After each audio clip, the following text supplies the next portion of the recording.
नमस्कार विद्यार्थी मित्रांनो, आपण आज अविकारी शब्दाविषयी काय करणार आहोत, माहिती घेणार आहोत। आपण यापूर्वी विकारी शब्दांची माहिती घेतली। अविकारी शब्द म्हणजे त्या ठिकाणी काय आहे की लिंग, वचन, विभक्ती यांच्या रूपात बदल न होता ते जशाच तसे काय राहतात, त्यामुळे त्यांना आपण अविकारी शब्द असे म्हणतो। म्हणजे त्यांच्यामध्ये बदल होत नाहीये म्हणून त्याला अविकारी शब्द असं म्हणतो। अव्यय म्हणजेच काय, आपल्याला अव्यय म्हणजे काय की न बदलणारा, म्हणजे अव्यय म्हणजे काय, न बदलणारा। म्हणजेच वाक्याचे लिंग वचन बदलले तरीही क्रियाविशेषण अव्ययामध्ये बदल होत नाही, म्हणून त्याला आपण अव्यय असं म्हणतो। मग या अविकारी शब्दामधील असणारे जे काही 4 प्रकार आहेत, तर त्या 4 प्रकाराविषयी आपल्याला त्या ठिकाणी काय करायचे आहे, माहिती घ्यायची आहे। त्यामधील असणारा पहिला प्रकार तो म्हणजे क्रियाविशेषण अव्यय।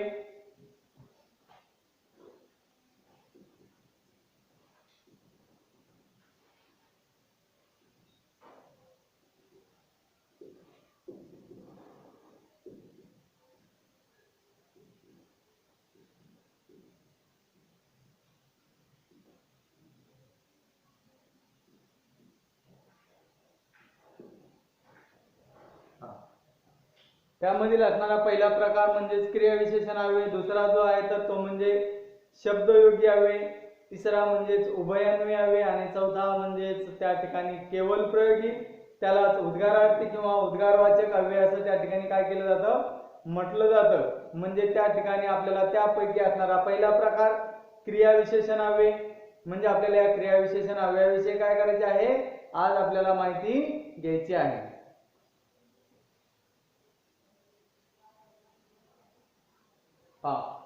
जे काही क्रियाविशेषण अव्यय कशाला म्हणायचं हे आपल्याला त्या ठिकाणी काय लक्षात येण्यासाठी, म्हणजेच काय की आपल्याला विशेषण म्हणजे काय माहित आहे आणि विशेषण काय हे माहित असल्यामुळे आपल्याला त्या ठिकाणी या ठिकाणी अडचण येणार नाहीये। का की नामाबद्दल विशेष माहिती सांगून नामाची व्याप्ती मर्यादित करणाऱ्या विकारी शब्दाला आपण विशेषण म्हणतो, म्हणजे नामाबद्दल। आणि आता क्रियाविशेषण म्हणजे काय की आपल्याला माहिती आहे क्रिया कशाबद्दल आहे, तर क्रियापदाबद्दल आहे। मग क्रियापदाबद्दल विशेष माहिती सांगणाऱ्या शब्दाला क्रियाविशेषण अव्यय असं म्हणतात। म्हणजे त्या ठिकाणी क्रियापदाबद्दल एखादा शब्द जर विशेष माहिती देत असेल त्या वाक्यामध्ये, तर त्या ठिकाणी आपण समजायचं की त्या ठिकाणी काय आहे, क्रियाविशेषण अव्यय आहे।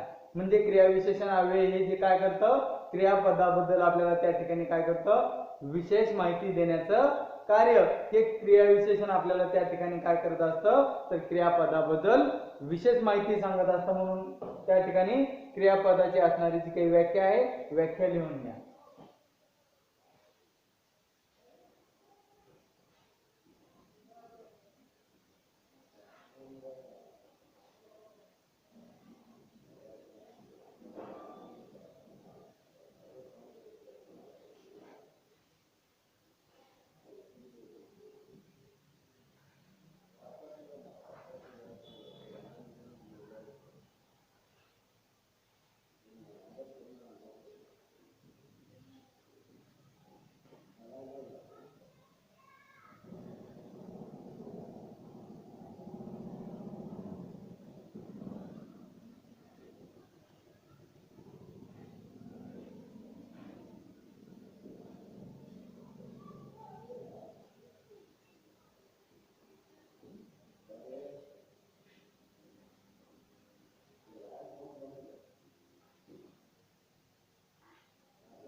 उदाहरण काय आहे की ती भरभर चालत शाळेत गेली। कशी गेली आहे, तर भरभर, म्हणजे भरभर हे काय झालं, यामधील क्रियाविशेषण म्हणजे या क्रियापदाबद्दल विशेष माहिती देणारा शब्द कोणता आहे, तर भरभर।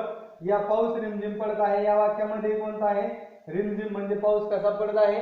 रिमझिम म्हणजे हा क्रियाविशेषण म्हणजेच क्रियापदाबद्दल विशेष माहिती देणारा जो काही शब्द आहे त्याला आपण क्रियाविशेषण असं म्हणतो. म्हणजे रिमझिम हे जे काय आहे तर हे रिमझिम काय आहे तर त्या क्रियापदाबद्दल विशेष माहिती देण्याचं कार्य आपल्याला त्या ठिकाणी करत असतो. म्हणून त्याला आपण काय म्हणतो? क्रियाविशेषण अव्यय असं म्हणतो. व्याख्या आणि उदाहरण लिहून घ्या.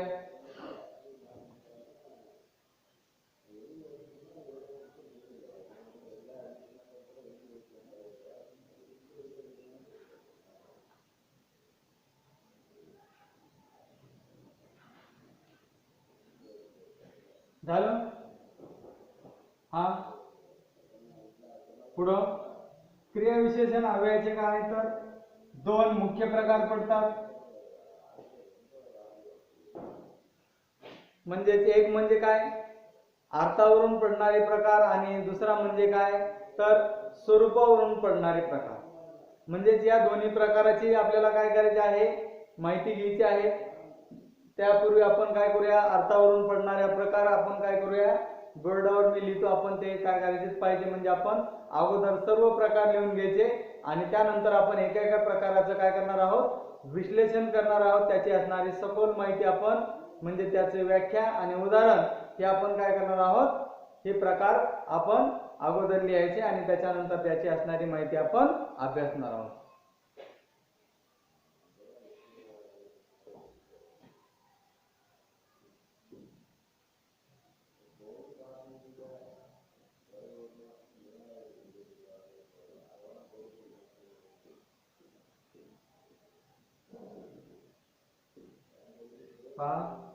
एक कालवाचक क्रियाविशेषण अव्यय. दोन स्थलवाचक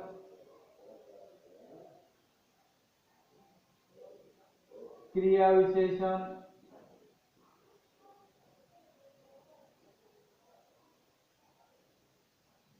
अव्यय. तीन रीतिवाचक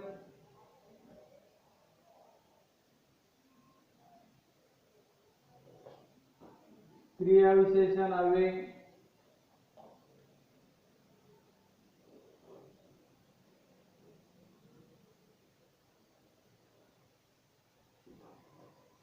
चार परिणामवाचक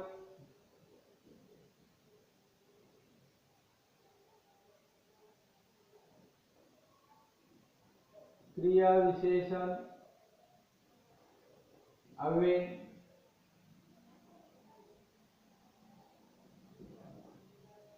पाच प्रश्नार्थक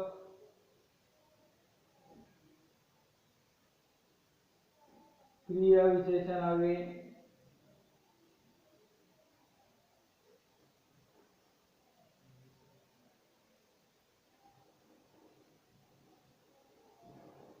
आणि सहावा जे आहे ते म्हणजे निषेधार्थक क्रियाविशेषण अव्यय.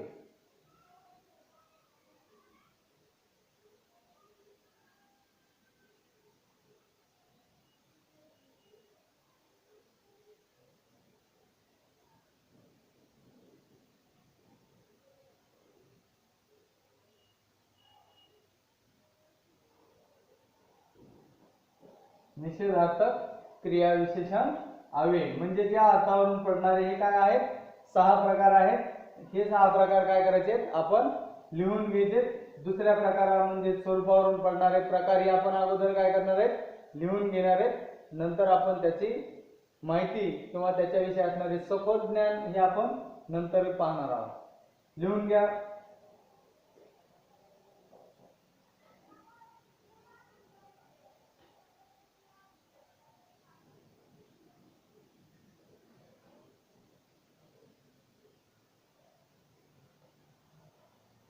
झालं. दुसरा असणारा त्यामधील काय स्वरूपावरून पडणारे प्रकार.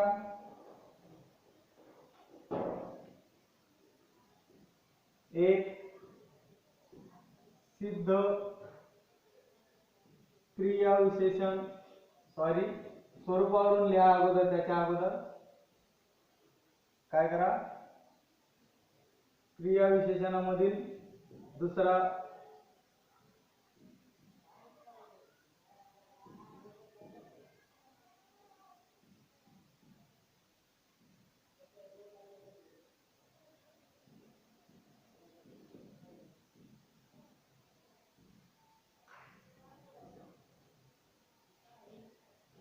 एक सिद्ध क्रियाविशेषण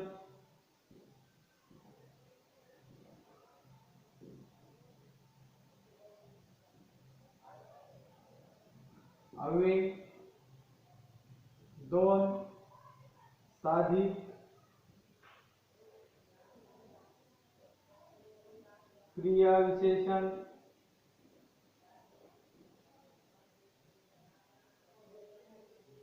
अव्यय आणि तीन ते म्हणजे काय तर स्थानिक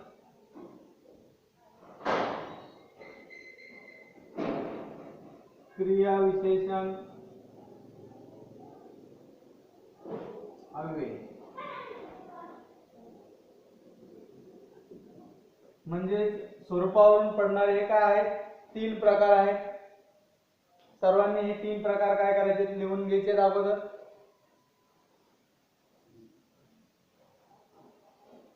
झालं. आता आपण पहिला प्रकार जो काही पहिला होता की काय की अर्थावरून पडणारे प्रकार. मग या अर्थावरून पडणाऱ्या प्रकाराविषयी आपण काय करूया आता माहिती घेऊया. त्यामध्ये पहिला असणारा जो काही आपण पाहिला तो म्हणजे कालवाचक क्रियाविशेषण अव्यय. कालवाचक क्रियाविशेषण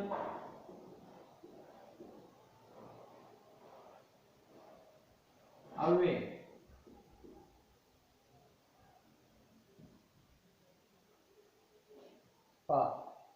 कालवाचक क्रियाविशेषण अव्यय म्हणजे जी अव्यय क्रियेचे ठिकाण म्हणजे त्या ठिकाणी काय करते आहे म्हणजेच क्रियेची घडण्याची वेळ किंवा काळ म्हणजे त्या ठिकाणी काय करतात कालवाचक क्रियाविशेषण आपण त्याला म्हणतो. म्हणजे काय करायचं आहे क्रियेचं घडण्याचं जी काही असणारी वेळ आहे की क्रिया कोणत्या वेळी घडली आहे, कोणत्या काळामध्ये घडली आहे हे ज्यावरून आपल्याला लक्षात येईल त्याला आपण त्या ठिकाणी कालवाचक क्रियाविशेषण अव्यय असं म्हणायचं. म्हणजे त्या ठिकाणी जे म्हणजे जी अव्यय वाक्याचे घडण्याची वेळ म्हणजे वाक्याची घडण्याची वेळ किंवा काळ दर्शवितात. म्हणजे वाक्याची त्या ठिकाणी घडण्याची वेळ जी आहे ती घडण्याची वेळ कोणती आहे किंवा काळ कोणता आहे हे ज्यावरून आपल्याला लक्षात येते त्यास आपण कालवाचक क्रियाविशेषण अव्यय असं म्हणतो. म्हणजेच वाक्याची जी काही असणारी घडण्याची वेळ आहे काळ आहे हे दाखविणाऱ्या शब्दांना त्या ठिकाणी आपण कालवाचक क्रियाविशेषण अव्यय असं म्हणतो.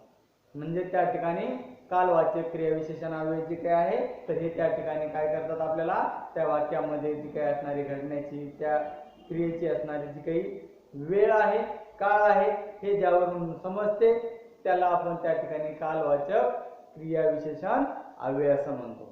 म्हणजे जी काही कालवाचक क्रियाविशेषण अव्यय आहे तर हे त्या ठिकाणी त्या वाक्यामध्ये आपल्याला त्या ठिकाणी क्रियेची असणारी जी काही वेळ आहे काळ आहे हे दाखवण्याचं काम करतं. म्हणून त्याला आपण त्या ठिकाणी कालवाचक क्रियाविशेषण अव्यय असं म्हणतो. म्हणजे त्या ठिकाणी जी काही दाखविणाऱ्या म्हणजे क्रियेची असणारी जी काही वेळ आहे काळ आहे हे दाखविणाऱ्यांना आपण त्यांना त्या ठिकाणी काय म्हणतो कालवाचक क्रियाविशेषण अव्यय. व्याख्या लिहून घ्या सर्वांनी.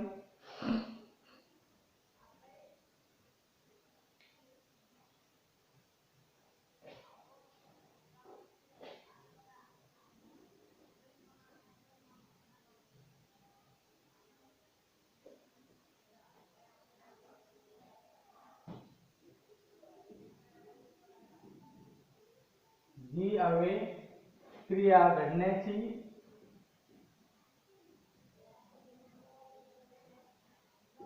वेळ किंवा काळ दाखवितात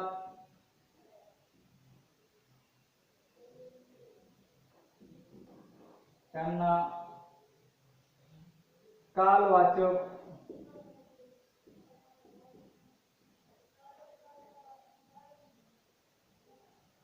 क्रियाविशेषण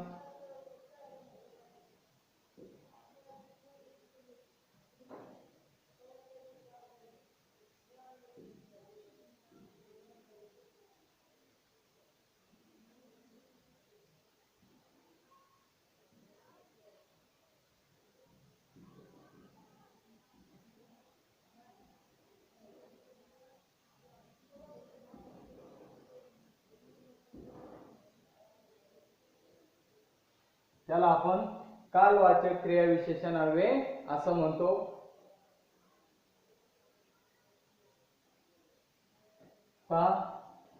म्हणजे जी हवे क्रिया घडण्याची वेळ किंवा काळ दाखवतात त्यांना कालवाचक क्रियाविशेषण हवे असं म्हणतात. त्याचे असणारे या कालवाचक क्रियाविशेषण हव्याचे काय होतात 3 प्रकार पडतात.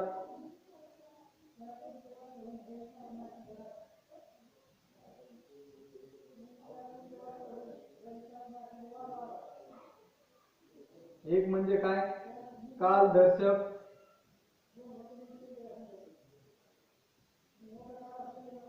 मग कालदर्शक म्हणजे या ठिकाणी काय जे काही आपण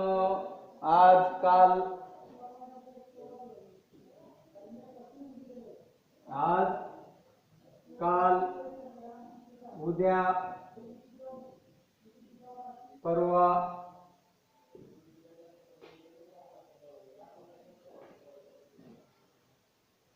आधी तूर्त हल्ली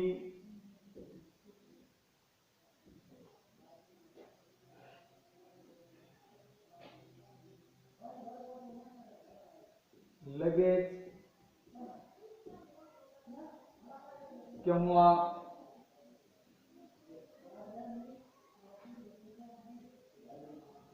पूर्वी सध्या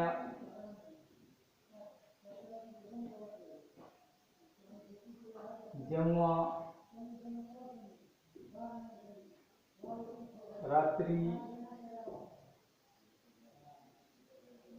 किंवा दिवसा मागे हे काय आहेत कालदर्शक शब्द आहेत. म्हणजे काय हे काल दर्शनासाठी आज काल उद्या परवा आधी तूर्त हल्ली लगेच केव्हा पूर्वी सध्या जेव्हा रात्री दिवसा मागे म्हणजे हे काय कालदर्शक मध्ये काय होतात येतात. म्हणजे कालदर्शक प्रकारामध्ये म्हणजे ते काल दर्शवण्यासाठी म्हणजे त्याला कालवाचक क्रियाविशेषण म्हणजे त्यांचा काळ दाखवतात. म्हणजे जी हवे घडण्याची वेळ किंवा काळ दाखवतात. म्हणजे ही हवे त्या ठिकाणी काय करतात की कोणत्या काळामध्ये किंवा कशा काल परवा आज उद्या हे घडलेलं काय करतात दाखवतात. त्याला आपण कालवाचक क्रियाविशेषण हवे असं म्हणतो. त्याच्यामध्ये दुसरं जे काय आहे तर ते म्हणजे सातत्यदर्शक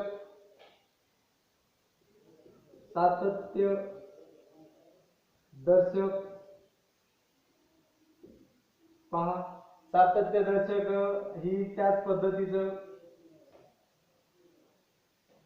म्हणजे सातत्य दाखवण्यासाठी आपण काय म्हणतो नित्य नेहमी सदा सर्वदा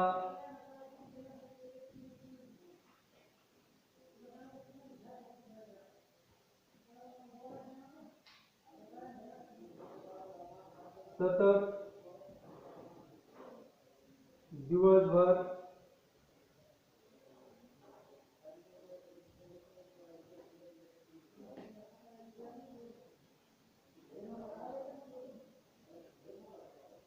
अद्याप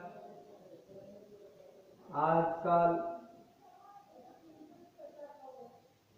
इत्यादी. म्हणजे हे काय आहेत सातत्य दर्शक म्हणजे सातत्य दर्शनाचे शब्द आहेत पण कोणते आहेत कालवाचक क्रियाविशेषण अव्यय म्हणजे हे सतत, सदा, नेहमी, दिवसभर, अद्याप, आजकाल, रात्रभर या पद्धतीचं त्या ठिकाणी काय करतात, हे दर्शवण्याचं काम करतात. म्हणून त्याला आपण सातत्यदर्शक कालवाचक क्रियाविशेषण अव्यय असं म्हणतो. त्यामध्ये असणारा तिसरा तो म्हणजे आवृत्तीदर्शक. लिहून घेतलं इथपर्यंत सर्वांनी? लिहून घ्या मग, कारण यामध्ये तिसरा प्रकार आपण काय करणार आहोत या ठिकाणी लिहिणार आहोत. हे लिहिलंय, व्याख्या लिहिली आहे, ठीक आहे.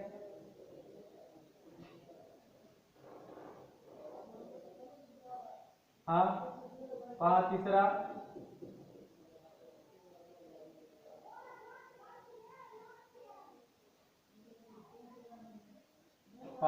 तिसरा तो म्हणजे काय, आवृत्तीदर्शक.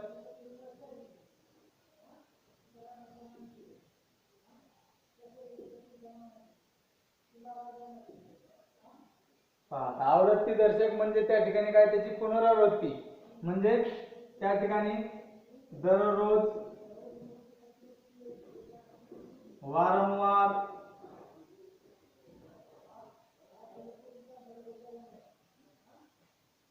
किंवा सालोसाल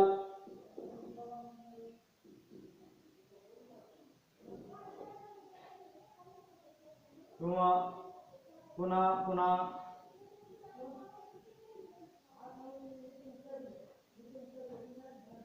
किंवा फिरून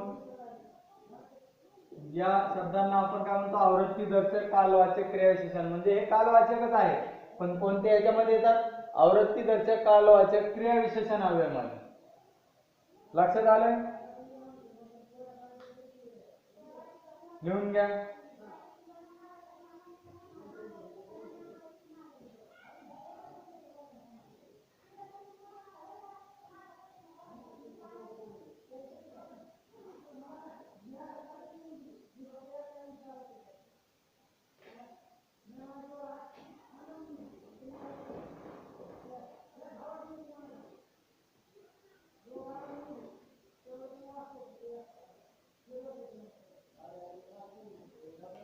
त्यानंतर दुसरा स्थळवाचक.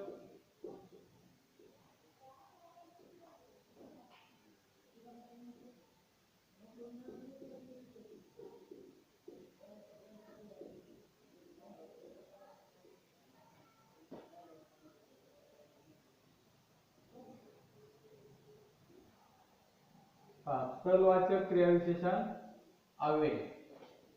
आपण कालवाचक पाहिलं. त्यानंतर दुसरा त्यामधील असणारा जो काही प्रकार तो म्हणजे काय की स्थळवाचक क्रियाविशेषण अव्यय. म्हणजे जी अव्यय क्रियेचे स्थळ, ठिकाण दर्शवितात, दाखवितात त्यांना आपण स्थळवाचक क्रियाविशेषण अव्यय असं म्हणतो. म्हणजे जी अव्यय त्या ठिकाणची असणारे क्रियेचे आपल्याला त्या ठिकाणी काय करतात, स्थळ दाखवतात, वेळ, स्थळ, ठिकाण दाखवण्याचं कार्य करतात. म्हणून त्यांना आपण त्या ठिकाणी काय म्हणतो, स्थळवाचक क्रियाविशेषण अव्यय. म्हणजे स्थळाविषयी, एखाद्या ठिकाणाविषयी त्या ठिकाणी माहिती देण्याचं कार्य जे काही करतात त्यांना आपण त्या ठिकाणी स्थळवाचक क्रियाविशेषण अव्यय म्हणतो. म्हणजे त्या ठिकाणी जे काही क्रियाविशेषण अव्यय आहेत तर ते क्रियाविशेषण अव्यय आपल्याला त्या ठिकाणी काय करतात, एखाद्या स्थळाविषयी, ठिकाणाविषयी आपल्याला त्या ठिकाणी काय करतात, माहिती करून देतात. म्हणून त्यांना आपण त्या ठिकाणी काय म्हणतो, स्थळवाचक क्रियाविशेषण अव्यय. म्हणजे स्थळवाचक क्रियाविशेषण अव्यय हे काय करतात, दोन प्रकारांनी आपल्याला दाखवलं जातं. एक म्हणजे स्थितीदर्शक आणि दुसरा म्हणजे गतिदर्शक. म्हणजे स्थिती आणि गती या दोन्ही पद्धतीने आपल्याला त्याचे असणारे जे काही स्थळ किंवा ठिकाण आहे तर हे ठिकाणाविषयी आपल्याला माहिती त्या ठिकाणी त्या शब्दाद्वारे, गतिदर्शक आणि स्थितीदर्शक या शब्दाद्वारे आपल्याला असणारी या स्थळवाचकाची क्रियाविशेषण अव्ययाची माहिती आपल्याला त्या ठिकाणी काय होते, मिळते. व्याख्या लिहून घ्या सर्वांनी अगोदर.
म्हणजे स्थितीदर्शक येथे तेथे जेथे मागे पुढे वर खाली कोठे मध्ये अलीकडे पलीकडे जिकडे तिकडे सभोवताली म्हणजे हे स्थळ दाखवण्यासाठी किंवा ठिकाण दाखवण्यासाठी या स्थितीदर्शक अवयवाचा त्या ठिकाणी काय केला जातो, वापर केला जातो. म्हणजे जी अवयव क्रियेचे स्थळ ठिकाण म्हणजे स्थितीदर्शक जर स्थळाचं ठिकाण दाखवायचं स्थळ किंवा ठिकाण दाखवायचं असेल तर या अवयवाचा त्या ठिकाणी काय केला जातो, वापर केला जातो. म्हणून त्याला आपण स्थळवाचक क्रियाविशेषण अवयव असं म्हणतो.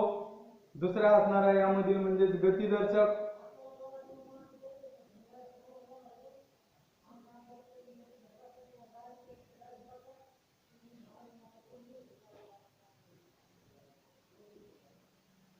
लांब दूर मागून पुढून इकडून तिकडून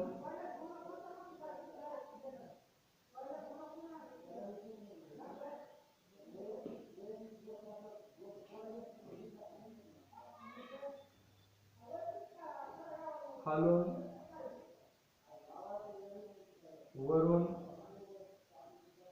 म्हणजे गतिदर्शक जर दाखवायचं असेल तर या अवयवाचा वापर त्या ठिकाणी काय केला जातो, हे अवयव दाखवण्यासाठी म्हणजे या अवयवाचा वापर त्या ठिकाणी क्रियेचं स्थळ ठिकाण दाखवण्यासाठी या अवयवांचा वापर म्हणजे या गतिदर्शक अवयवाचा वापर केला जातो, स्थितीदर्शक अवयवाचा वापर केला जातो. म्हणजे या अवयवानुसार त्या ठिकाणी स्थळवाचक क्रियाविशेषण अवयव आपल्याला माहित होते. म्हणजे स्थळदर्शक क्रियाविशेषण अवयव दाखवण्यासाठी या अवयवांचा त्या ठिकाणी काय केला जातो, वापर केला जातो. म्हणून त्याला आपण स्थळवाचक क्रियाविशेषण अवयव असं म्हणतो. व्याख्या आणि उदाहरण काय करायचं आपण लिहून घ्यायचं आहे. कोणाला काही अडचण असेल किंवा समजलं नसेल तर आपण विचारू शकता. म्हणजे त्या ठिकाणी आपण परत व्याख्या एकदा पाहूया. जी अवयव क्रियेचे स्थळ किंवा ठिकाण दाखवतात त्यांना स्थळवाचक क्रियाविशेषण अवयव असं आपण त्या ठिकाणी काय करतो म्हणतो. त्यामध्ये दोन प्रकारे दाखवलं जातं स्थळ म्हणजे स्थळवाचक क्रियाविशेषण अवयव. ते म्हणजे एक म्हणजे स्थितीदर्शक, दुसरा म्हणजे गतिदर्शक. म्हणजे स्थितीदर्शक मध्ये येथे जेथे तेथे मागे पुढे वर खाली मध्ये अलीकडे पलीकडे जिकडे तिकडे सभोवताली किंवा सभोवार अशा पद्धतीनं या स्थितीदर्शक शब्दांचा वापर म्हणजे अवयवाचा वापर या ठिकाणी काय क्रियेचं स्थळ ठिकाण दर्शवण्यासाठी केला जातो. गतिदर्शक शब्द त्याच पद्धतीनं लांब दूर मागून पुढून जिकडून तिकडून म्हणजे खालून वरून या अशा पद्धतीच्या शब्दांचा वापर सुद्धा स्थळदर्शक क्रियाविशेषण अवयव दाखवण्यासाठी काय केला जातो. म्हणून त्यांना आपण त्या ठिकाणी स्थळवाचक क्रियाविशेषण अवयव असं त्या ठिकाणी काय करतो म्हणतो. आपल्याला कोणाला काही अडचण असेल तर आपण आणखी काय करू शकता, विचारू शकता. व्याख्या आणि जी काय असणारे हे उदाहरण म्हणजे दोन प्रकार. हे दोन प्रकार कोणत्या प्रकारचे उदाहरण आहे तर ते दोन प्रकारचे, एक स्थितीदर्शक दुसरा गतिदर्शक. हे काय करायचे आपण सर्वांनी लिहून घ्यायचं आहे. आणि आपण जे काही आज अविकारी शब्द जे आहेत तर या अविकारी शब्द कोणकोणते त्यांचे आपण प्रकार म्हणजे जे काही अविकारी शब्द क्रियाविशेषण अवयव, शब्दयोगी अवयव, उभयान्वयी अवयव, केवलप्रयोगी अवयव यांची माहिती घेतली. म्हणजे आपण त्यांची नावं लिहून घेतली. ती आपण क्रियाविशेषण अवयवाची व्याख्या पाहिली.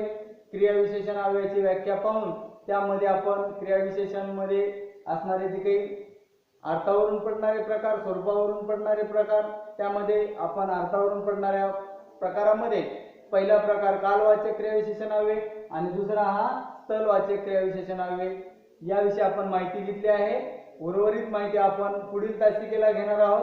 म्हणून जे काही झालेलं आहे तर हे सर्व आपण आपल्या होमवर्क नोटबुक मध्ये काय करायचं आहे, उद्या येताना लिहून घ्यायचं आहे. आपल्याला उद्या आल्याबरोबर त्याच्या असणाऱ्या व्याख्या आणि जे काही असणारे उदाहरण आहेत ते उदाहरण आपल्याला विचारले जातील.